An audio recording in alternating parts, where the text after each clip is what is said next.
Hello everyone, स्वागत है आप सभी लोगों का सफल 2.0 बैच पर। मेरा नाम है अंकित मालवीय। आप सभी जानते हैं हिस्ट्री की क्लास में आज का जो हमारा चैप्टर है वो है the imperial capital of Vijayanagar, यानी एक साम्राज्य की राजधानी जिसका नाम है विजयनगर। इस चैप्टर के दो पार्ट ऑलरेडी हमने कर लिए हैं, पार्ट 1 और पार्ट सेकेंड हमारा हो चुका है। आज हम पार्ट 3 डिस्कस करेंगे और जो टॉपिक्स बचे हुए हैं उन्हें फाइनली आज हम कंप्लीट करने वाले हैं। तो सबसे पहले देख लेते हैं कि इस चैप्टर के कौन कौन से टॉपिक्स हमने प्रीवियस सेशन में किए थे और आज हमें कौन कौन से टॉपिक्स को कवर करना है। इन द प्रीवियस सेशन हमने कवर किया था Vijayanagar the capital and its environs, यानी कि विजयनगर और उसकी जो राजधानी और उसके आसपास के जो परिप्रदेश हैं उनको हमने यहाँ पर डिस्कस किया था। तो आप सभी जानते हैं कि विजयनगर की जो राजधानी है उसके आसपास का जो पूरा परिप्रदेश था, जैसे कि आसपास पूरी जो हिल्स थे, पहाड़ियाँ थी, ग्रेनाइट का ग्रिडल्स था। इसके अलावा वहाँ पर सबसे खास जो विशेषता है वो जो मोस्ट डिस्टिंक्टिव फीचर था वो था कि तुंगभद्रा रिवर, और तुंगभद्रा रिवर के द्वारा एक नेचुरल बेसिन यानी कि एक प्राकृतिक कुंड वहां पर क्रिएट किया जाता है। ठीक है, तो हमने वो सारे के सारे जो फीचर्स थे राजधानी के उसको हमने डिस्कस किया। देन हमने बात करी द रॉयल सेंटर, यानी कि जो शाही केंद्र है इस कैपिटल का, जो रॉयल सेंटर था उसके बारे में हम रॉयल सेंटर, सेक्रेड सेंटर्स, ठीक है, इन सारी चीजों को हमने डिस्कस करना है। बट यहाँ पे हमने रॉयल सेंटर यानी शाही केंद्र को कवर किया था। अब शाही केंद्र यानी कि एक ऐसा एरिया जहां पर कौन रहते हैं, जहां पे राजा महाराजा रहते हैं। तो एक पर्टिकुलर एरिया जो था इस सिटी का, विजयनगर सिटी का, जिसे रॉयल सेंटर के रूप में आर्कियोलॉजिस्ट या हिस्टोरियंस ने आइडेंटिफाई किया था।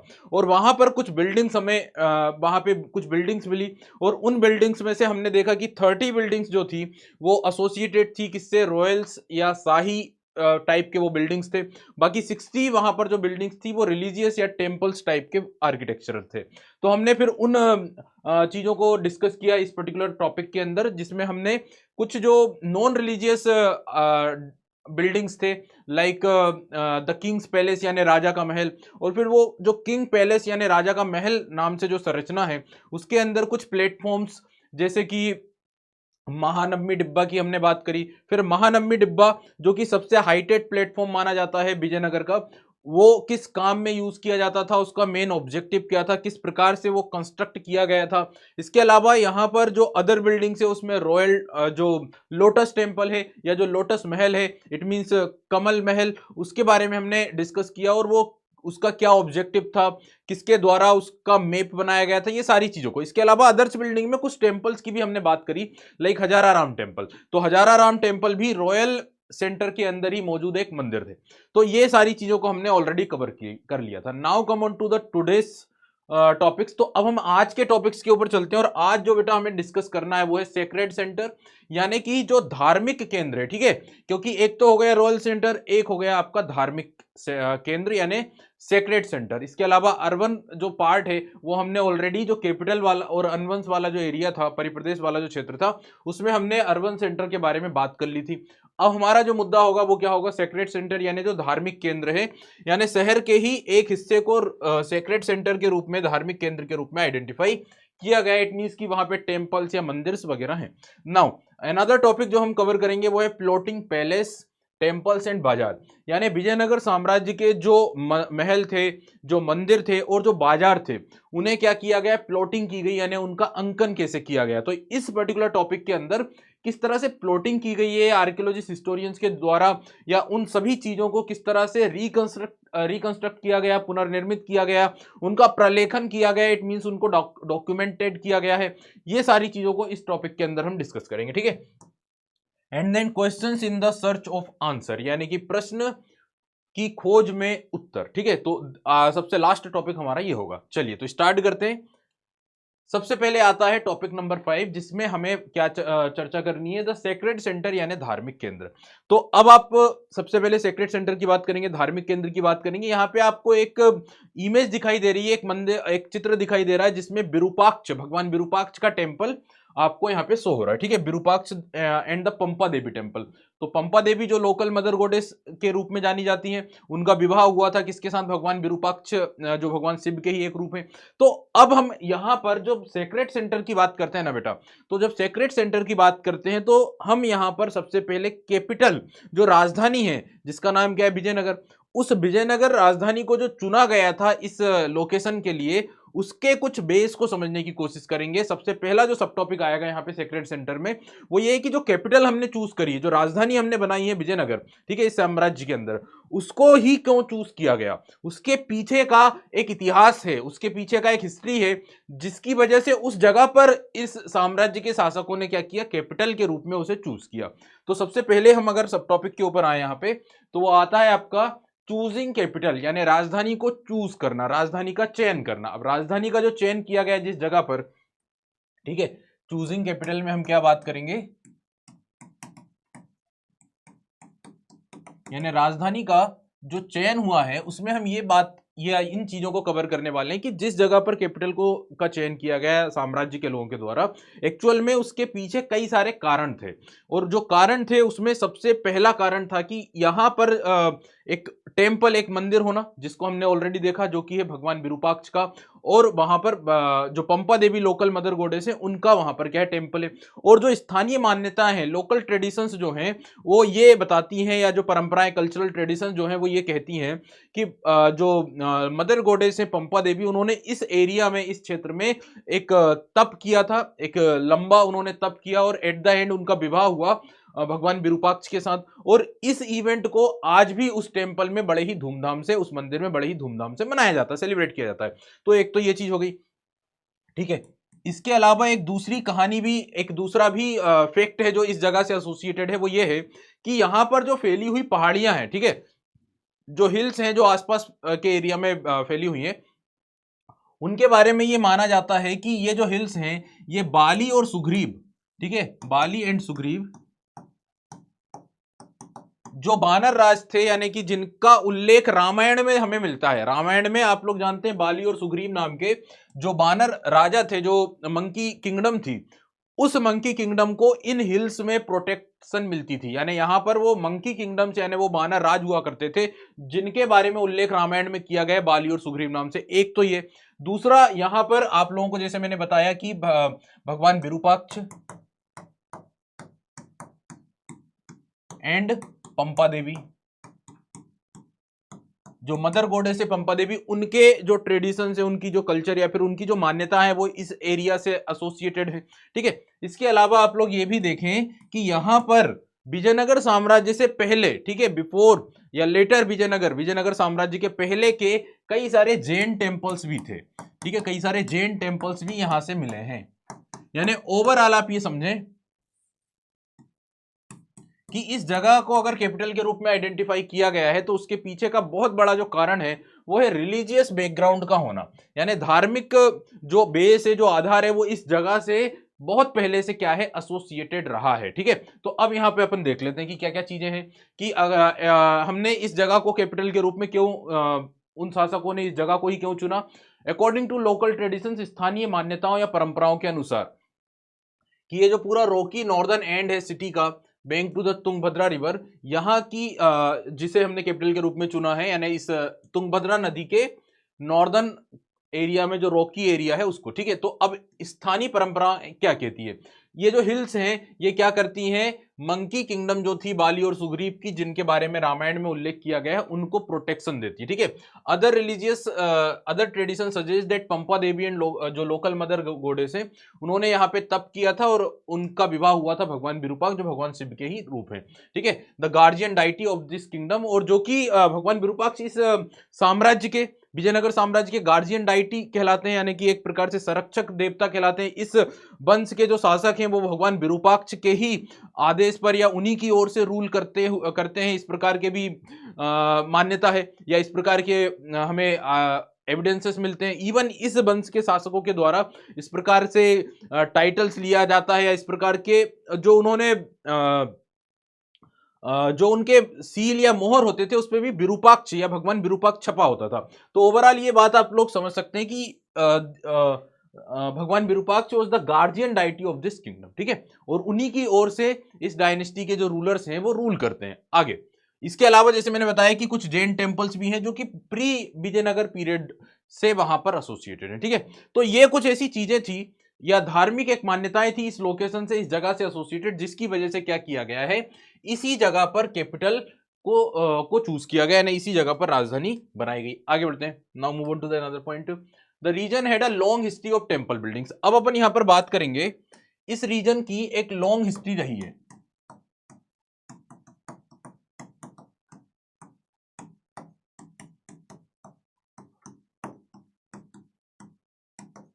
भाई आप लोग जानते हो कि ये वही लोकेशन है, ये वही एरिया है जहां पर किसी समय पर चोलों ने शासन किया है, ठीक है, जहां पर किसी समय पर पल्लवों ने रूल किया है, चोलों ने रूल किया, होयसल्स, ठीक है। इसके अलावा हम देखते हैं कि चालुक्यास, इन डायनेस्टीज ने यहाँ पे रूल किया है। और ये जो डायनेस्टीज के रूलर्स थे ये खासतौर पे जाने जाते थे टेम्पल आर्किटेक्चर के लिए, मंदिर निर्माण के लिए। और इन वंश के शासकों ने यहाँ पे कई सारे मैग्निफिसेंट, कई सारे महत्वपूर्ण मंदिरों का निर्माण किया है। इवन जब हम विरूपाक्ष मंदिर की भी बात करते हैं तो विरूपाक्ष मंदिर का जो निर्माण है वो अराउंड 9 एंड 10 सेंचुरी में स्टार्ट हो चुका था, यानी 9वीं और 10वीं शताब्दी में विरूपाक्ष जो मंदिर है उसका निर्माण शुरू हो चुका था और चालुक्य वंश के शासकों ने विरूपाक्ष मंदिर का निर्माण शुरू कर दिया था। हालांकि इसका जो एक्सट्रीम डेवलपमेंट हुआ वो विजयनगर साम्राज्य के शासकों के दौर में हुआ है, लेकिन उस जगह का, उस एरिया का उस जगह पर पहले से ही क्या रही है, एक इतिहास रहा है टेम्पल आर्किटेक्चर का या टेम्पल बिल्डिंग का। जैसे कि चोल हो गए, पल्लव, इवन पल्लवों की बात करें तो ये तो फेमस थे मंदिर निर्माण शैली के लिए। और पल्लवों के शासनकाल में अलग अलग प्रकार के टेम्पल आर्किटेक्चरल आर्ट का डेवलपमेंट हुआ था, जैसे मामल्ल शैली हो गया या फिर राजगिरी शैली हो गए। अलग अलग शैलियों में मंदिरों का निर्माण किया गया। केव टेम्पल्स काफी फेमस है पल्लव डायनेस्टी के अराउंड के। तो ये कुछ ऐसी डायनेस्टीज ने इस एरिया में रूल किया था और वो जो शासक थे इन डायनेस्टीज के वो टेम्पल बिल्डिंग के लिए काफी फेमस थे, समझ गए। तो यही चीज इस वंश के शासकों ने भी क्या करी है, उसको कंटिन्यू रखा है, उसको और आगे बढ़ाया, ठीक है। So going back to the dynasties, जैसे कि पल्लव, चालुक्य, होयसल, चोलों की अगर हम बात करें तो इन डायनेस्टीज के जो रूलर थे वो इंकरेज किया करते थे टेम्पल बिल्डिंग्स को एज मीन्स ऑफ। और टेम्पल क्यों बनाए जाते थे, मंदिर क्यों बनाए जाते थे, क्योंकि वो अपने आप को एसोसिएट करते हैं किसके साथ, देवता के साथ, कि भाई हम देवता की ओर से या देवता से एसोसिएटेड हैं, जुड़े हुए है ना, डिवाइन के साथ क्या है, एसोसिएटेड हैं themselves with the divine. Often the deity was explicitly और implicitly identified with the king, ठीक है। यानी परोक्ष रूप से वो ये कोशिश करते हैं कि वो राजा की ओर से ही या देवता की ओर से ही वो जो राजा है वो रूल कर रहे हैं। टेम्पल्स, इसके अलावा टेम्पल्स साथ ही साथ लर्निंग के सेंटर भी माने जाते हैं, शिक्षा के केंद्र के रूप में भी टेम्पल्स का या मंदिरों का महत्व होता है, ये आप लोग ऑलरेडी जानते हो। तो अब आगे बढ़ते हैं। ये तो हो गया बेटा रीजनल जो रीजन है उसका एक टेम्पल बिल्डिंग को लेकर एक इतिहास भी रहा है, एक हिस्ट्री भी रही है। Move on to the another concept, यहाँ पे है the choice of the city of Vijayanagar, ठीक है। इस सिटी को विजयनगर के रूप में जो चॉइस किया गया है उसके पीछे के कुछ और भी लॉजिक है। जैसे it is likely that a very choice of the city of Vijayanagar was inspired by the existence of shrines of Virupaksha and Pampa Devi. जैसे मैंने आपको ये चीज तो ऑलरेडी बताई दी है कि ये मान्यता है कि इस जगह पर जो राजधानी बनाई गई उसके पीछे का एक कारण ये है कि यहाँ पे भगवान विरूपाक्ष और पंपा देवी के क्या थे, मंदिर थे। और वो जो ट्रेडिशन है वो ऑलरेडी मैं आपको बता चुका हूँ कि भाई पंपा देवी ने यहाँ पे एक तपस्या करी थी, एट द एंड उनका विवाह हुआ था भगवान विरूपाक्ष के साथ, यानी भगवान शिव के ही एक रूप। और फिर वो जो इवेंट है उसे आज भी उस मंदिर में काफी सेलिब्रेट किया जाता है। Next, in fact the Vijayanagar kings, तो अब हाँ, हालांकि इस मंदिर का मैंने जैसे बताया 9th और 10th सेंचुरी में कंस्ट्रक्शन स्टार्ट या निर्माण हुआ था। विजयनगर के शासनकाल के समय इसका डेवलपमेंट एक्सट्रीम लेवल पर हुआ। Vijayanagar kings claimed to rule on behalf of the god Virupaksha. जैसे मैंने अभी बताया कि विजयनगर वंश के जो शासक थे वो ये क्लेम करते हैं, दावा करते हैं कि वो भगवान विरूपाक्ष की ओर से ही क्या कर रहे हैं, रूल कर रहे हैं, ठीक है। इवन जो रॉयल ऑर्डर था, जो शाही आदेश जारी किए जाते थे और उस पर जो सील लगा करती थी, आप लोग जानते हो हर एक किंगडम की एक पर्टिकुलर सील होती है, जो भी आदेश वगैरह जाते हैं उस पर एक सिंबल या सील छापी जाती है। तो विजयनगर साम्राज्य का जो रॉयल ऑर्डर होते थे उस पर जो सील छपती थी उस पर भी कन्नड़ भाषा में लिखा जाता था विरूपाक्ष, ठीक है। श्री विरूपाक्ष लिखा जाता था, signed Shri Virupaksha, usually in the Kannada script, ठीक है, कन्नड़ लिपि में।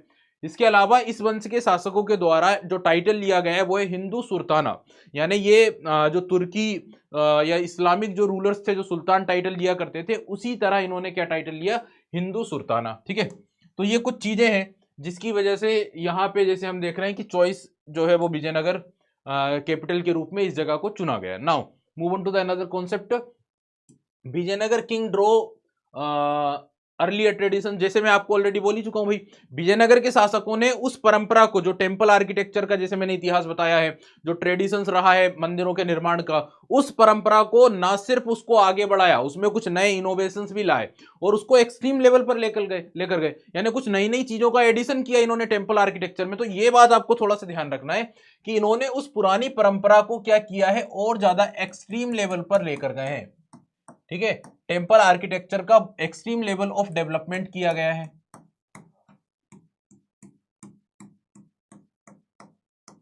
और कुछ नई नई चीजों को ऐड किया गया भाई, कुछ नई नई चीजें जो है वो मंदिरों के साथ ऐड हुई हैं। फॉर एग्जांपल, जैसे कि अब मंदिरों के अंदर राय गोपुरम, आई थिंक मैंने आप लोगों को प्रीवियस पार्ट्स में भी डिस्कस किया होगा, राय गोपुरम जो है वो बनाए गए। ठीक है, Raya gopuram. Then another important feature जो टेम्पल के साथ ऐड हुआ है वो है मंडप। ठीक है, तो ये कुछ चीजें हैं जो मंदिरों के साथ में क्या की गई, ऐड की गई ड्यूरिंग द विजयनगर रूल। अब ये राय गोपुरम क्या होते हैं, ये मंडप क्या होते हैं, इनके बारे में आई थिंक मैंने आप लोगों को पहले भी, हमने चित्र के माध्यम से भी देखा है कि मंदिर के बाहर क्या होता है जब टेम्पल, जैसे मान लो कि एक श्राइन, एक ये आपका सेंट्रल श्राइन है, ये मीनार है मंदिर की। अब इसके चारों तरफ क्या है, इस तरह से बाउंड्री वॉल है, और बाउंड्री वॉल के बाद क्या होगा कि एक मेन गेट होगा जो मेन एंट्रेंस होगा। अब ये जो मेन एंट्रेंस है ना, इस एंट्रेंस को बहुत ही ज्यादा सुंदर बनाया जाता है, और उस एंट्रेंस पर डाइटीज के स्टेच्यूज लगाए जाते हैं। ठीक है, उसे डेकोरेट किया जाता है, उस एंट्रेंस को ही क्या कहा जाता है, राय गोपुरम कहा जाता है। तो यहाँ पे राय गोपुरम का निर्माण हुआ। राय गोपुरम यानी राजा के आने की जगह, जहां से राजा क्या करते हैं, एंट्री करते हैं। इवन राजा जब मंदिर में जाया करते थे, विजयनगर शासक के जो शासक जब मंदिरों में जाते थे, तो उस इवेंट का काफी महत्व होता था। ठीक है, वो एक महत्वपूर्ण इवेंट माना जाता था। उनके साथ में जो लोकल ऑफिसर्स हैं या फिर जो नायक हैं, वो लोग भी उनके साथ में मंदिरों में एंट्री किया करते थे, मंदिरों में जाते थे। तो एक चीज तो ये हो गई। इसके अलावा दूसरा क्या है, मंडप जो मंदिरों में ऐड हुए। ठीक है, मंडप एक प्रकार से क्या होते थे, एक बोल सकते हैं अपन, एक जैसे अपन टेंट बनाते हैं उस तरह से मंदिरों में मंडप बनाए जाते थे, और उन मंडपों के अलग अलग यूज होते थे। ठीक है, जैसे कि देवी देवताओं को अगर वहां पर विराजमान करना, एस्टेब्लिश करना है। ठीक है, इवन कई बार देवी देवताओं के जो मैरिज हैं, विवाह हैं, वो भी वहां पे परफॉर्म किए जाते थे। तो मंडपों का भी क्या हुआ, निर्माण किया गया। ठीक है, चलिए, तो यहां पर हम यहाँ पे देख रहे हैं कि भाई इन्होंने उस अर्लियर ट्रेडिशंस को, यानी पुरानी परंपराओं को क्या किया, कंटिन्यू रखा, और इवन उसमें कुछ इनोवेशंस भी लाए और उसको एक्सट्रीम लेवल ऑफ डेवलपमेंट पर लेकर गए। Even as they draw the on earlier tradition, the rulers of Vijayanagar innovated and developed these royal portrait sculpture was now displayed in temples. तो ये एक पॉइंट था जो मैंने अभी आपको नहीं बताया, वो ये कि जो रॉयल पोर्ट्रेट यानी शासकों की जो मूर्तियां थी, वो भी मंदिरों में क्या की गई, स्टेब्लिश की गई। तो ये एक और नई चीज है कि जो शासक थे, जो रूलर्स थे, उन्होंने अपने स्टेच्यूज भी मंदिरों के अंदर क्या किए, स्टेब्लिश किए। यानी राजकीय प्रतिकीर्ति मूर्तियां मंदिरों में प्रदर्शित की जाने लगी, पहली बात तो ये। दूसरा, द किंग्स विजिट्स, यानी राजा की जो जब मंदिरों में विजिट होती थी, यात्रा होती थी, तो ये जो इवेंट होता था, ये बहुत ही इंपॉर्टेंट माना जाता था स्टेट के पॉइंट ऑफ व्यू से अगर देखा जाए तो। On which he was accompanied by the important nayakas of the empire, और उसके साथ में जो महत्वपूर्ण नायक वगैरह थे वो भी मंदिरों में जाते थे। ठीक है, आगे बढ़ते हैं। नाउ जैसे मैंने बोला कि कुछ नई नई चीजों को ऐड किया गया, जिसमें सबसे पहले नंबर पर क्या आता है, राय गोपुरम। तो राय गोपुरम या गोपुरम जो है वो ऑलरेडी मैंने बताया कि मंदिरों का जो एंट्रेंस होता था, काफी हाइटेड बनाया जाता था, काफी ज्यादा बड़ा और काफी खूबसूरत उसे बनाया जाता था, जिसे गोपुरम कहा जाता। और इसे बनाने का मतलब ही या मकसद ही या फिर एक प्रकार से आइडिया, उसका जो इंडिकेशन है वो ये है कि इस तरह का जो कंस्ट्रक्शन है वो आम व्यक्ति नहीं कर सकता। उसके लिए जो लेबर और जो आर्ट है, उसे सिर्फ या उसे कलेक्ट करने की जो एबिलिटी है, जो क्वालिटी है, जो क्षमता है, जो पावर है, वो सिर्फ और सिर्फ किसके पास है, किंग या राजा के पास है। यानी कहीं ना कहीं जो गोपुरम है वो पावर शो करती है राजा की, उनकी क्वालिटी और उनकी एबिलिटी को क्या करता है, प्रदर्शित करता है गोपुरम। तो आप लोग देखें gopuram in terms of the temple architecture, by this period certain new features were in evidence तो कुछ नए फीचर्स जो है इस समय पर मंदिरों में शामिल हुए, उनका हिस्सा बने, उनके एविडेंस बने। और उसमें सबसे पहला क्या है, गोपुरम, जैसे मैंने आपको बताया, structure of immense scale that must have been a mark of imperial authority. यानी ये जो स्ट्रक्चर है ये इंपीरियल अथॉरिटी यानी राजा या शासकीय जो अथॉरिटी है उनकी पावर, उनकी क्षमता को कहीं ना कहीं क्या करता है, प्रदर्शित करता है। ठीक है, वेस्ट एग्जाम्प्लीफाइड बाय द राय गोपुरम और द रॉयल गेट वेस्ट। ठीक है, that often drafted the towers on the central shrine। इस वजह से क्या होता है कि अक्सर ये इतने ऊंचे बनाए जाते हैं कि जो सेंट्रल श्राइन है, जैसे मैंने अभी आपको बताया था कि सेंट्रल श्राइन, ये सेंट्रल श्राइन है जहां पे देवी देवताओं के जो स्टेच्यूज है, मूर्तियां हैं, वो विराजमान है। तो कई बार जो राय गोपुरम है वो ऐसा बनाया जाता था, जो एंट्रेंस है, कि सेंट्रल श्राइन क्या हो जाते थे, बोने रह जाते थे। समझ गए? तो इस बात को समझें कि कई बार इनकी खूबसूरती या इनकी जो ऊंचाई है वो इतनी रहती थी कि सेंट्रल श्राइन्स तक क्या हो जाते थे, बोने रह जाते थे। ठीक है, नेक्स्ट, इसके अलावा ये एक प्रकार से कोई अगर दूर है, मंदिर से बहुत डिस्टेंस पर है, तो उनको वहां से पता चल जाएगा कि आगे कुछ दूरी पर मंदिर है। यानी ये एक प्रकार से symbol of present of temples के लिए भी यूज में आते थे कि भाई बहुत दूरी पर अगर कोई है तो उसे सिग्नल मिल जाएगा कि कुछ दूरी पर क्या है, मंदिर है, क्योंकि गोपुरम उन्हें दूर से ही दिखाई देने लगेगा। ठीक है, तो signal the presence of temple from a great distance, बहुत दूरी से ही हमें मंदिर का अंदाजा लग जाएगा इनकी वजह से। They were also probably meant as reminders the power of kings, साथ ही साथ ये राजा की पावर को भी याद दिलाते हैं, बिकॉज इतनी सारी जो चीजें हैं वो कलेक्ट कर पाना और ये कंस्ट्रक्शन कर पाना, ये किसी आम व्यक्ति के बस की बात नहीं, सिर्फ राजा ही कर सकता है, जो इतना लेबर, इतना क्वालिटेटिव जो लोग हैं जो ये कंस्ट्रक्शन कर पाएंगे, जो रिसोर्सेस हैं उनको कलेक्ट करने की क्षमता, उतनी कैपेसिटी रखते हैं।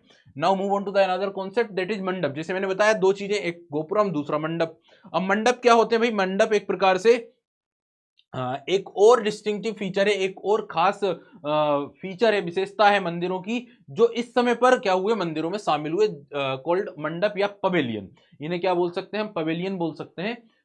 Long pillared corridors that often run around the shrines with in the temple complex. जो अक्सर क्या होता था, जो मेन श्राइन है, मंदिर का जो मुख्य परिसर है, उसके आसपास क्या किए जाते थे, बनाए जाते थे। अभी मैं आपको विथ इमेज आपको ये चीज बताऊंगा। तो ये आपको क्लियर हो गया कि भाई जो मंडप है उस वो कुछ स्तंभों वाले बनाए जाते थे, लंबे स्तंभों वाले, गलियारे में जहां पे सेंट्रल श्राइन है उसके आसपास ये मंडप देखने को मिलते हैं। ठीक है, चलिए नाउ ये एक मंडप है, स्विंग पवेलियन फ्रॉम जिंजी। तो जिंजी जो तमिलनाडु में जगह है, वहां का एक मंडप आप लोग चित्र से समझ सकते हो कि इस तरह के मंडप बनाए जाते थे मंदिरों के अंदर, मंदिरों के परिसर के अंदर। और यहाँ पे देवी देवताओं के जो स्टेच्यूज हैं, जो मूर्तियां हैं, उसे विराजमान किया जाता था कुछ खास ओकेशंस पर। जैसे मान लो कोई मैरिज का ओकेशन या फिर कोई डांस वगैरह या नृत्य या संगीत का कोई कार्यक्रम है, तो उस समय पर वहां पे देवी देवताओं के स्टेच्यूज को स्टेब्लिश किया जाता था, मूर्तियों को, और वो प्रोग्राम वहां पर फिर रन होते थे। ठीक है, नेक्स्ट, नाउ यहाँ पे गोपुरम एंड मंडप की हम बात कर रहे हैं। 5.2 में हम गोपुरम और मंडप, अच्छा गोपुरम और मंडप हमने यहाँ पर भी पढ़ लिया था, यहाँ पर, अच्छा हम यहाँ पे गोपुरम और मंडप ही पढ़ रहे थे ऑलरेडी। चलिए नाउ अब हम थोड़ा सा कुछ मंदिरों को डिटेल में समझने की कोशिश करते हैं। ठीक है, जो यहाँ पर जो टेम्पल्स थे विजयनगर के अंदर, उन मंदिरों को थोड़ा गहराई से समझने की कोशिश करते हैं, जिसमें सबसे पहला है विरूपाक्ष टेम्पल, जो ऑलरेडी हमने बात करी है, और दूसरा है विट्ठल टेम्पल। तो इन दो मंदिरों को थोड़ा सा डिटेल में हम समझने की कोशिश करते हैं। तो सबसे पहले Virupaksha temple. I already told you that इस मंदिर का निर्माण अराउंड 9th और 10th सेंचुरी के अप्रोक्स हो चुका था, लेकिन विजयनगर शासकों ने इसे एक्सट्रीम लेवल पर, या इसका सबसे ज्यादा डेवलपमेंट विजयनगर के शासकों के समय हुआ। इवन हम ये देखते हैं कि यहाँ पे जो मंडप है या फिर जो गोपुरम है, वो कृष्णदेव राय के समय पर क्या किए गए थे, बनवाए गए थे। ठीक है, उनका जब राज्याभिषेक हुआ, जब उनका कोरोनेशन हुआ, तब उन्होंने वहां पे कुछ मंडप और गोपुरम का निर्माण कराया था। So come on to the Virupaksha temple. Already you all know that Virupaksha temple is related to the Lord Virupaksha, and भगवान विरूपाक्ष को भगवान शिव का ही एक रूप माना जाता है। ठीक है, और वो जो भगवान विरूपाक्ष है वो विजयनगर साम्राज्य के क्या माने जाते हैं, एक प्रकार से संरक्षक देवता के रूप में उन्हें कंसिडर किया गया है। कई शताब्दियों में इस मंदिर का निर्माण हुआ। The hall in front of the main shrine, यानी मुख्य श्राइन, यानी मुख्य जो देवालय है, जो श्राइन है, उसके जस्ट सामने वाला जो हॉल है, यानी जो मंडप है, इसका निर्माण हुआ था उस समय पर जब कृष्णदेव राय ने क्या किया था, अपना एक्सेशन यानी जब उनका राज्याभिषेक हुआ, जब वो गद्दी पर बैठे, उस समय पर उस ओकेशन के रिस्पेक्ट में यहाँ पे हॉल का निर्माण किया गया था। This was decorated with deliciously curved pillars, और इसमें काफी सुंदर स्तंभ जिनको बहुत ही सुंदरता के साथ कार्विंग उसमें की गई है, ठीक है, उत्कीर्णन किया गया है, ऐसे हॉल का निर्माण हुआ। He is also credited with the construction of eastern gopuram.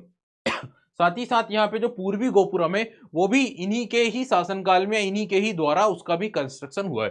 क्योंकि हमने ऑलरेडी कृष्णदेव राय के रूल को अच्छे से पढ़ा, उनके समय पर कई प्रकार से एक्सपांसन तो हुआ, कंसोलिडेशन भी हुआ, वॉर्स भी हुए, बट इसके बावजूद पीस एंड प्रोस्पेरिटी भी रही, टेम्पल आर्किटेक्चर भी हुआ, साहित्य से संबंधित काम भी हुआ, ठीक है। ये सारी जो चीजें हैं वो कृष्णदेव राय के रूल से एसोसिएटेड है।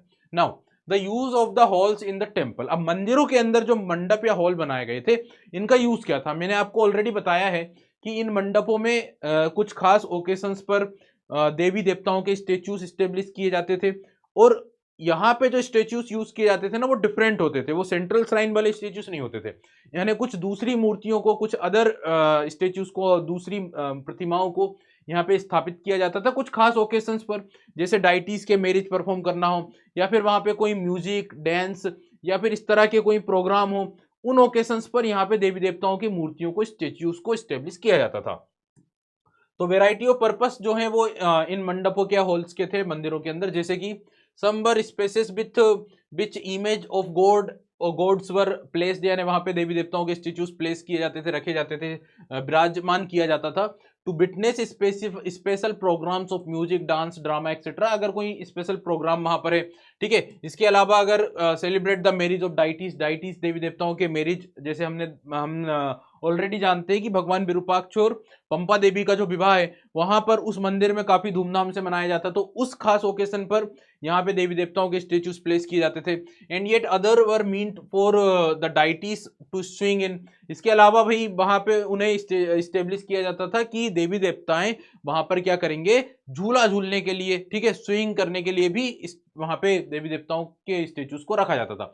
यानी ये वेराइटी ऑफ पर्पस है जिसके लिए ये हॉल का निर्माण मंदिरों में किया जाता था, ठीक है। Now move on to the another temple, that is Vitthal temple. अब ये जो विट्ठल टेम्पल है इसके बारे में मैं आपको बता देता हूं भाई। देखिए अगर हम विट्ठल टेम्पल की बात करते हैं ना, तो भगवान विरूपाक्ष के बारे में, लॉर्ड विरूपाक्ष के बारे में तो मैंने आपको ऑलरेडी बताया कि भगवान शिव के ही एक रूप है, ये बात हमने बार बार डिस्कस करी। लेकिन जब हम भगवान विट्ठल की बात करते हैं ना बेटा, तो ये जो भगवान विट्ठल है ये लॉर्ड विष्णु यानी भगवान विष्णु के एक रूप माने जाते हैं, ठीक है, लॉर्ड विष्णु के। अब लॉर्ड विष्णु के जो रूप हैं भगवान विट्ठल, इनकी आराधना, इनकी वर्शिप मेनली की जाती है महाराष्ट्र वाले एरिया में। कहां की जाती है, महाराष्ट्र वाले एरिया में। लेकिन यहां पर हम देख रहे हैं कि कर्नाटक के अंदर विजयनगर में अगर भगवान विट्ठल का अगर मंदिर मिल रहा है, इट मींस कि ये उस साम्राज्य की कल्चर, परंपरा को, ट्रेडिशन को शो करता है, जिसमें एक यूनिफिकेशन को दर्शाया गया है, एक लार्ज यूनिफिकेशन को, एक लार्ज वे में चीजों को आइडेंटिफाई किया गया है। तो यहां पर हमें भगवान विट्ठल का जो मंदिर मिल रहा है वो कुछ इस तरह की चीजें आइडेंटिफाई करता है, निर्देशित करता है। तो आप लोग समझ गए कि भगवान विट्ठल का जो मंदिर है वो एक्चुअल में भगवान विष्णु के ही एक रूप है, और इनकी मेनली जो वर्शिप की जाती थी वो कहाँ की जाती है, महाराष्ट्र वाले एरिया में की जाती है, ठीक है। पंढरपुर में इवन भगवान विट्ठल का एक बहुत बड़ा टेम्पल, एक बहुत ही फेमस टेम्पल भी है। सो अनदर श्राइन जो हमें यहाँ पे मिलता है वो क्या है, भगवान विट्ठल का मंदिर, जिनके बारे में जैसे मैंने आपको बताया कि the principal deity was Vitthala, a form of Vishnu generally worshipped in Maharashtra. The introduction of worship of deity in Karnataka, अगर कर्नाटक के अंदर अगर इन देवता की पूजा या वर्शिप करने की परंपरा अगर यहाँ पे शुरू हुई है, इट मीन्स कि ये क्या दर्शाती है, इज अनदर इंडिकेशन, ये कुछ दर्शाती है, क्या दर्शाती है, of the way in which the rulers of Vijayanagar draw on different tradition to certain an imperial culture. तो यानी कि ये जो कर्नाटक के अंदर ये जो आरंभ किया गया है भगवान विट्ठल की जो पूजा पाठ है, वो ये दर्शाती है या इस बात का प्रमाण है कि जिनसे एक साम्राज्यिक संस्कृति यानी इंपीरियल कल्चर के निर्माण के लिए विजयनगर के शासकों ने अलग अलग परंपराओं को आत्मसात किया कि भाई ये एक इंपीरियल कल्चर है, एक साम्राज्य, एक बड़े एरिया, जिसके कारण उन्होंने अलग अलग कल्चर को, अलग अलग परंपराओं को क्या किया, आत्मसात किया, उसको अपनाया है। ठीक है, ये चीज कहीं ना कहीं इस बात को क्या करती है, दर्शाती है, प्रदर्शित करती है। As in case of the other temples, this temple too has, अन्य मंदिरों की तरह इस मंदिर में भी कई सारे जो पिलर्स या हॉल्स हैं वो भी मौजूद हैं। Even one of the most distinctive feature of the Vitthala temple, वो है एक रथ। यहाँ पे एक रथ है, एक चेरियोट है, जो इस मंदिर की सबसे बड़ी विशेषता। इसके अलावा जो बाकी के मंदिरों में जैसे हमें मंडप या हॉल मिलते हैं, वो इस मंदिर की भी शोभा बढ़ाते हैं, यानी कि सेवरल हॉल्स, कई सारे हॉल्स या मंडप हैं। इसके अलावा यूनिक श्राइन डेजिग्नेटेड एज चेरियोट, और एक खास श्राइन यानी पूजा का स्थान जिसे हम चेरियोट यानी रथ के रूप में जानते हैं, वो भी इस मंदिर की एक विशेषता। यहाँ पे आप लोग देख सकते हैं एक इमेज में, ये है वो चेरियोट of the Vitthala temple, Vitthal मंदिर का एक चेरियोट, ठीक है, एक रथ, ठीक है, जिसमें भगवान विट्ठल की पूजा की जाती है। आगे बढ़ते हैं नाउ, अब आते हैं अपन नेक्स्ट टॉपिक, जिसमें हम बात करेंगे प्लोटिंग पैलेस टेम्पल्स एंड बाजार, यानी बाजारों को, महलों को, और साथ ही साथ किसको, महलों को, टेम्पल्स यानी मंदिरों का जो प्लॉटिंग किया गया है, जो अंकन किया गया, उस बात को समझने की हम कोशिश करेंगे। So now come on to the topic number 6, जिसमें हम क्या कर रहे हैं, प्लॉटिंग कर रहे हैं। ठीक है, प्लॉटिंग कर रहे हैं किस किस की, टेम्पल, पैलेस और जो बाजार हैं, इनका प्लॉटिंग करना, इनका अंकन करना। देखिए, अभी तक हमने विजयनगर साम्राज्य की जो इंफॉर्मेशन है, यानी बहुत ही सूचनाओं का एक भंडार है, जिसको हमने डिस्कस किया, ठीक है, और जिसको हमने कवर किया, और उसके लिए हमारे पास अलग अलग प्रकार के सोर्सेस रहे जिसके जरिए हम ये सारी चीजों को डिस्कस कर रहे हैं। लेकिन हमारा जो प्रश्न है वो ये है कि इसे किस तरह से डिस्कवर किया गया था, इन्हें किस तरह से खोजा गया था। वो भी आप ऑलरेडी जानते हो कि सबसे पहले इनिशियल लेवल पर जो मैकेंजी था, कॉलिन मैकेंजी, वो वहां पर गया, और उसके बाद जो सूचना है उसके द्वारा जो मैपिंग की गई, जो मैप वगैरह बनाए गए, चित्र वगैरह बनाए गए, और उसके बाद जो सूचनाएं मिली, इंफॉर्मेशंस मिली है, उन सारी इंफॉर्मेशन को गैदर करके इस पूरे हिस्ट्री को क्या किया गया, जोड़ा गया आपस में। ठीक है, तो ओवरऑल यहाँ पे हम देखें कि जो हम डिस्कस कर रहे हैं विजयनगर के बारे में, उसके पीछे एक वेल्थ ऑफ इंफॉर्मेशन यानी भारी मात्रा में सूचनाओं का भंडार है। और वो सूचनाएं कहाँ से मिली है, जैसे कि फोटोग्राफ्स हैं, प्लान्स हैं, एलिवेशन ऑफ स्ट्रक्चर्स हैं, स्कल्पचर्स यानी मूर्तियां हैं, इन सारी सूचनाओं के भंडार का विश्लेषण करके ये सारी चीजों को हम क्या कर रहे हैं, डिस्कस कर रहे हैं। ठीक है, लेकिन प्रश्न ये आता है कि इन सारी चीजों को खोजा कैसे गया था। ठीक है, how was all these produced, यानी कैसे इन सभी चीजों को खोजा गया। तो उसका आंसर भी आप लोग जानते हैं कि सबसे पहले कोलिन मैकेंजी उस जगह पर गए और उन्होंने इनिशियल लेवल पर इस जगह के कुछ मैप्स, कुछ इमेजेस या कुछ मानचित्र बनाए। इसके बाद उस साम्राज्य में जो फॉरेन ट्रेवलर्स आए थे, जो विदेशी यात्री आए थे, उनके अकाउंट्स, इसके अलावा एरिया के जो इंस्क्रिप्शन या अभिलेख थे, उन अभिलेखों से जो सूचनाएं मिली, उन फॉरेन ट्रेवलर्स के जो अकाउंट से उनसे जो इन्फॉर्मेशन मिली, और जो कॉलिन मैकेंजी जब वहां पर गए और इनिशियल लेवल पर जो उन्होंने मानचित्र वगैरह बनाया, इन सारी इंफॉर्मेशन के जरिए हमने क्या किया, इस इतिहास को आपस में जोड़ा, आपस में क्या किया, कनेक्ट किया। तो ये इसके पीछे का क्या है, आंसर होगा कि after the initial survey of Mackenzie, information was pieced together from travellers accounts and inscriptions, ये सब कुछ किया गया।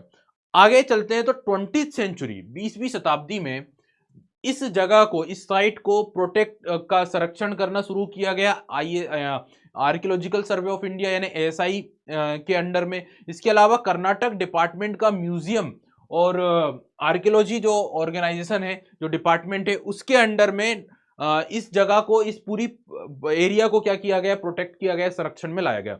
इसके अलावा एक और पॉइंट, इन द ईयर 1976, 1976 में हम्पी जो स्थान है उसे नेशनल इंपॉर्टेंस यानी राष्ट्रीय महत्व के स्थान के रूप में आइडेंटिफाई कर दिया गया। इवन आप लोग जानते हैं कि यूनेस्को की वर्ल्ड हेरिटेज साइट की जो सूची है उसमें भी हम्पी को लिस्टेड किया गया है। तो ओवरऑल ये सारी की सारी कुछ ऐसी चीजें हैं जिसके जरिए इस जगह को प्रोटेक्ट किया गया, और जब प्रोटेक्शन हुआ, जब संरक्षण मिला, तो उसके बाद फिर काफी अच्छी तरह से वहां पे रिसर्च के काम हुए होंगे। ठीक है, रिसर्च की गई होगी, उन जगहों को रिकंस्ट्रक्ट किया गया होगा जहां पे टेम्पल्स थे, जहां पे पैलेस थे, जहां पे बाजार लगा करते थे, उनका फिर अच्छी तरह से अंकन हुआ होगा। तो ये सारी चीज हमने देखा इनिशियल लेवल पर। अब देखिए आगे एक प्रोजेक्ट शुरू हुआ। ठीक है, एक क्या हुआ, प्रोजेक्ट शुरू हुआ, और उस प्रोजेक्ट के तहत यहाँ के जितने भी रिमेन्स थे यानी जितने भी अवशेष थे उनका डॉक्यूमेंटेशन हुआ, उनका प्रलेखन हुआ। 1980 1980 के दशक में एक बहुत ही सही प्रोजेक्ट जो है सरकार के द्वारा, गवर्नमेंट के द्वारा स्टार्ट हुआ। इस प्रोजेक्ट में होना क्या था? इस प्रोजेक्ट में यह होना था कि जितने भी रिमेन्स हैं इस एम्पायर से एसोसिएटेड, इस साम्राज्य से संबंधित, उन रिमेन्स, किसके रिमेन्स? भाई पैलेस के, टेम्पल्स के, मार्केट एरियाज के जो रिमेन्स है, उन रिमेन्स को रिसर्च करना और उनको डॉक्यूमेंट करना, उनका प्रलेखन करना। ये प्रोजेक्ट 1980 में शुरू हुआ और इसमें लगभग 20 साल लगे और 20 सालों में दुनिया भर के जितने भी रिसर्चर्स और एक्सपीरियंस जो लोग थे उन्होंने यहाँ पे रिसर्च करने का काम किया, उन्होंने स्टडी करने का काम किया और डॉक्यूमेंटेशन करने का काम किया। तो आप लोग देखें कि project to document the material remains, यानी जो मटेरियल रिमेन्स हैं उनको क्या किया गया था? डॉक्यूमेंट किया गया था, उनका प्रलेखन किया गया था। और ये प्रोजेक्ट शुरू हुआ 1980 1980 में। An important project was launched, एक महत्वपूर्ण प्रोजेक्ट लॉन्च किया गया to document the material remains at Vijayanagar in detail, यानी विजयनगर के जितने भी रिमेन्स हैं, जितने भी अवशेष हैं, ठीक है, उनका क्या किया जाएगा? डॉक्यूमेंट यानी प्रलेखन किया जाएगा, उनके बारे में चीजें लिखी जाएंगी, ठीक है। और ये काम लगभग 20 इयर्स तक चला। Over nearly 20 years dozens of scholars from the all over the world, दुनिया भर के दर्जनों जो स्कॉलर्स थे उन्होंने यहाँ पे कार्य किया, मेहनत करी और पेन स्टेकिंग यानी काफी कठोर परिश्रम करने के बाद ही इन सारी चीजों को रिकंस्ट्रक्ट किया गया, जिनको हम एनालाइज कर रहे हैं, जिनको हम पढ़ रहे हैं, ठीक है। Worked to compile and preserve this information. तो फाइनली ये सब कुछ जो हुआ, इससे ये हुआ कि जानकारियों को इकट्ठा और संरक्षित करने का काम हुआ, ठीक है। चलिए आगे बढ़ते हैं। अब बेटा जब आप ये देख रहे हो ना, project of document the material remains, ये जो प्रोजेक्ट हुआ, ये जो प्रोजेक्ट चला प्रलेखन का, इस प्रोजेक्ट में या इस प्रोसेस में काफी ज्यादा क्या हुआ है? श्रम या काफी ज्यादा लेबर या काफी मेहनत लगी है और उसमें अलग अलग काम हुए हैं, अलग अलग स्टेप में चीजें हुई हैं। और उसमें से एक चीज जो है उसको हम यहां पर थोड़ा सा डिस्कस करेंगे और वो चीज होती है मैपिंग का, ठीक है। तो हालांकि कई सारे काम हुए हैं बट हम यहाँ पे एक जो एक्टिविटी है उसको थोड़ा सा हम यहाँ पे डिस्कस करने वाले हैं। Let us look at just one part of this enormous exercise in more detail. तो हम यहाँ पे इस प्रक्रिया के, इस बहुत ही मेहनती इस प्रक्रिया के सिर्फ एक हिस्से का बारीकी से देखेंगे और वो हिस्सा क्या है? मैपिंग करना यानी मानचित्र बनाना। अब भाई देखिए, मानचित्र बनाने की जो प्रोसीजर है वो कैसी थी? सबसे पहले हम्पी का जो पूरा एरिया था ना, उस पूरे एरिया को क्या किया गया? एक स्क्वायर में क्या किया गया? पूरे एरिया को 25 स्क्वायर्स में, ठीक है, कितने स्क्वायर में? 25 स्क्वायर में डिवाइड किया गया। यानी इस तरह के 25 स्क्वायर में पूरे एरिया को क्या कर दिया गया? डिवाइड कर दिया गया, ठीक है। और हर एक स्क्वायर को एक लेटर के जरिए डेजिग्नेट कर दिया गया।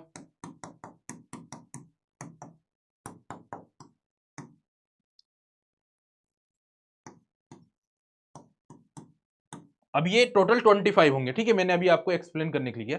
तो पूरा जो एरिया है विजयनगर का, उसे 25 स्क्वायर में, इक्वल स्क्वायर में क्या किया गया? क्लासिफाई किया गया और उन स्क्वायर को डेजिग्नेट किया गया लेटर्स से, अल्फाबेट जो लेटर्स होते हैं उससे। अब इसके बाद ये जो एक आप लोग देख रहे हो ना, एक स्क्वायर, एक स्क्वायर, इस एक स्क्वायर को फर्दर डिवाइड किया, यानी कि ये जो हमारा एक स्क्वायर है ए वाला, इसको फिर से क्या किया गया? 25 स्मॉल स्क्वायर में डिवाइड किया गया। अब इसका डिवीजन होगा, ठीक है। और इसका डिवीजन अब आप कैसे करेंगे? तो एक कोई लेटर ले लिया, M, M A, M B, M C, इस तरह से आपको बुक के अंदर इमेज मिलेगी। तो ये हुआ, बट ये इनफ नहीं था। इसके बाद ये जो एक छोटा सा स्क्वायर है, इसको फिर से फर्दर स्मॉल यूनिट्स में फिर से क्या किया गया? क्लासिफाई किया गया। तो ये जो प्रोसेस है ना बेटा मानचित्र बनाने की, इसमें अब आप लोग समझ चुके होंगे कि एक पूरे एरिया को पहले तो 25 स्क्वायर में बांटा, फिर उस एक स्क्वायर को फिर से 25, फिर उस एक स्क्वायर को फिर से स्मॉल यूनिट में बांटा गया। इससे क्या हुआ कि हर एक जगह का छोटा छोटा जो अंश है, छोटा छोटा जो पार्ट है, उसको भी रिकंस्ट्रक्ट कर लिया गया, उसका भी इंफॉर्मेशन निकाल ली गई, उसको भी रिसर्च कर लिया गया इस प्रक्रिया के जरिए। तो अब आप लोग समझ गए होंगे कि ओवरऑल जब ये प्रोसेस हुई होगी तो उसमें कितना श्रम, कितनी मेहनत, कितनी ज्यादा लेबर परफॉर्म की गई होगी, कितना ज्यादा माइंड यहाँ पे लगाया गया होगा, ठीक है। चलिए आगे बढ़ते हैं। तो ये मैंने आपको बता ही दिया है कि मैपिंग कैसे होती है। सबसे पहली स्टेप में क्या होगा कि पूरे एरिया को 25 स्क्वायर में डिवाइड किया गया और उन्हें डेजिग्नेट किया गया अल्फाबेट से, इंग्लिश के अल्फाबेट से, ठीक है। इसके बाद each of the small square वो सब divided into a set of even smaller squares, तो फिर से उनको स्मॉलर स्क्वायर्स में बांटा गया। लेकिन ये यहां तक काफी नहीं था, इसके बाद एक और बार और इसे डिवाइड किया जाएगा, ठीक है। चलो अब आप लोगों को इतनी बात समझ में आ गई, मूव करते हैं आगे। नेक्स्ट, यहाँ पे आप लोग देख सकते हैं ये हो गया इस तरह से, देन ये एक स्क्वायर था, उसके बाद फिर इस एक स्क्वायर को फिर से डिवाइड किया गया, लेकिन इसके बाद इसका भी क्या होना है, फर्दर डिवीजन होना है, ठीक है। तो ओवरऑल आपको ये चीज क्लियर होगी कि इस पूरी प्रोसेस में काफी ज्यादा लेबर या फिर श्रम क्या होगा, लगेगा। As you can see these details survey have been extremely painstaking, यानी इसमें बहुत ज्यादा क्या हुआ है, मेहनत का काम हुआ है, काफी ज्यादा रिसर्च हुई है, ठीक है। सर्वेक्षण बहुत परिश्रम से किया गया है, ठीक है। और जब ये परिश्रम से किया गया तभी तो कुछ चीजें क्या हुई है, रिजर्व प्रोटेक्ट हो पाई है, रिकवर्ड की गई हैं, and have recovered and documented traces of thousands of structure. और इसी के कारण हजारों की संख्या में जो स्ट्रक्चर थे, जो संरचनाएं थी, उन्हें रिकवर किया गया और उन्हें उनका प्रलेखन हुआ, उनका डॉक्यूमेंटेशन हुआ, ठीक है। इवन इसमें जो छोटे छोटे श्राइन्स थे, यानी क्योंकि भाई एकदम छोटे छोटे मानचित्र अपन ने बनाए ना, एरिया को बहुत ज्यादा डिवाइड कर लिया, तो जो छोटे छोटे श्राइन्स थे, छोटे छोटे मंदिर से लेकर जो रेसिडेंस टू इलोबरेट टेम्पल्स, बड़े बड़े जो मंदिर थे, जो रेसिडेंस थे, उनको भी क्या कर लिया गया, रिकवर कर लिया। छोटी से छोटी चीज को भी हम स्कॉलर्स ने क्या कर लिया, आइडेंटिफाई कर लिया, रिकवर कर लिया। They have also led to the recovery of traces, even इस प्रोसेस के जरिए यहां के जो रोड्स थे, जो रास्ते थे, जो बाजार थे, उनके जो ट्रेसेस यानी उनके जो अवशेष थे, उनकी भी रिकवरी कर ली गई। जो हमने इतनी सारी चीजों को डिस्कस किया है, एक्चुअल में उसको क्या किया गया, रिकवर किया गया। कैसे रिकवर किया, इस प्रोसीजर के जरिए, समझ गए। तो यहां पर जो मंदिर, जो रोड्स थे, जो रास्ते थे, जो बाजार थे, उनके जो अवशेष या ट्रेसेस थे, उनको भी रिकवर किया गया, ठीक है। The letter have been located through the finds of pillars, और इनकी पहचान स्तंभों के रूप में, यानी पिलर्स के रूप में की गई है, ठीक है। जैसे या प्लेटफॉर्म्स के रूप में, मंच जैसे अपन ने देखा ना, महानम्मी डिब्बा, ठीक है, ऑडियंस हॉल, तो इनकी जो पहचान है वो स्तंभों के रूप में या फिर प्लेटफॉर्म या मंचों के रूप में की गई है। और जो बाजार है, ठीक है, जो मार्केट्स थे, उनका जो हिस्सा आज के समय इसी रूप में क्या है, बचता है। जो किसी जमाने में जीवंत मार्केट हुआ करते थे, वहां पे चहल पहल हुआ करती थी, आज की स्थिति यह है, आज की डेट यह है कि वो इस रूप में, यानी प्लेटफॉर्म्स के रूप में ही क्या है, उनके हिस्से जो है वो बचे हुए हैं, समझ गए। तो आप लोगों को समझ में आया होगा कि कितनी ज्यादा मेहनत और कितना ज्यादा श्रम यहां पर लगा है, कितना ज्यादा डिटेल में उन्होंने यहां पर रिसर्च की और एट द एंड ये हिस्ट्री को रिकंस्ट्रक्ट किया है।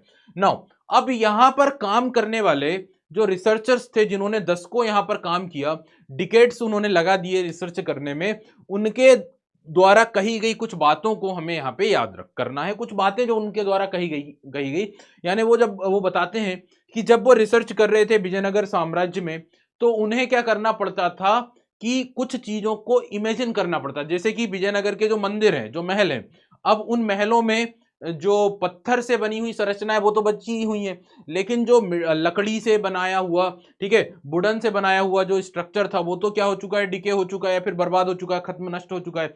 तो कई बार क्या करना पड़ता था इन रिसर्चर्स को, उसका एक इमेजिनेशन करना पड़ता था, कल्पना करनी पड़ती थी, और उस कल्पना में उन्हें ये मानना पड़ता था कि भाई यहाँ पे काफी ज्यादा चमकीले प्लास्टर हुए होंगे, ठीक है, वुडन कंस्ट्रक्शन किया गया होगा, इस तरह से उन्हें इमेजिनेशन करना पड़ती थी। तो यहाँ पे कुछ रिसर्चर्स हैं, जैसे कि John M Fitz, George Michael, ठीक है, George Michael and M S Nagaraj Rao. तो ये कुछ ऐसे रिसर्चर्स हैं, ठीक है, George Michell, John M Fitz और नागराज राव, जिन्होंने इस जगह पर बरसों तक काम किया। और वो ये याद करते हुए बताते हैं, लिखते हैं, ठीक है, कि इस जगह पर जब हम रिसर्च कर रहे थे विजयनगर में, तो कई बार हमें क्या करना पड़ता था, कुछ संरचनाओं का इमेजिनेशन यानी कल्पना करनी पड़ती थी। In our study of these monuments of Vijayanagar, यानी विजयनगर के स्मारकों का अध्ययन में हमें नष्ट हो चुकी लकड़ी की वस्तुओं की क्या करना पड़ती थी, कल्पना करनी पड़ती थी। We have to imagine the whole shrines of varnished wooden elements, ठीक है, जैसे कि column, brackets, beams, ceilings, overhanging eaves and towns, ठीक है। क्या क्या चीजें, जैसे स्तंभ है, टेक, धरन, भीतरी छत, लटकते हुए छज्जे, के अंदरूनी भाग, ठीक है, तथा मीनारों की एक पूरी श्रेणी की उन्हें कल्पना करनी पड़ती थी, जो प्लास्टर से सजाए और संभवतः चटकीले यानी ब्राइटेड कलर से चित्रित थे। तो इस प्रकार की इमेजिनेशन को करना पड़ती थी, क्योंकि डेफिनेटली ये तो आप लोग समझ सकते हैं कि जो वुडन कंस्ट्रक्शन होगा रहा होगा वो तो ऑलरेडी नष्ट हो चुका होगा इतने सालों में, ठीक है। और ये सारी चीजें हमें पता कैसे चली? फॉरेन ट्रेवलर्स के अकाउंट्स में। भाई विदेशी यात्रियों ने जो उस समय पर आए थे उन्होंने ये सारी चीजें डॉक्यूमेंटेड करी हैं, लिखी हैं। तो जब इतिहासकार उसको पढ़कर उस चीज को इमेजिन करने की कोशिश करते हैं, ठीक है, पढ़कर उसको इमेजिन करते हैं कि यहाँ पे इस तरह से कंस्ट्रक्शन हुआ होगा, ठीक है जी। तो आप लोगों को प्लॉटिंग, पैलेस, टेम्पल्स एंड बाजार वाला कॉन्सेप्ट वाला टॉपिक क्लियर हुआ। Now we have some MCQs, कुछ क्वेश्चंस हैं यहाँ पर। Which of the following is not a characteristic of gopuram? इनमें से कौन सा एक गोपुरम का कैरेक्टरिस्टिक या फीचर नहीं है? आपको इस क्वेश्चन का आंसर बताना है, ठीक है। कमेंट करके आंसर बताइएगा, मैं चेक करूंगा कितने लोगों ने आंसर दिया। इट इज वेरी हाई, यानी बहुत ही ऊंचा। आप ध्यान रखना है यहाँ पे क्या लिखा है, इज नॉट अ कैरेक्टरिस्टिक। आपको बताना है कि कौन सा कैरेक्टरिस्टिक नहीं है, यानी बहुत ऊंचे हुआ करते थे, हाइटेड हुआ करते थे।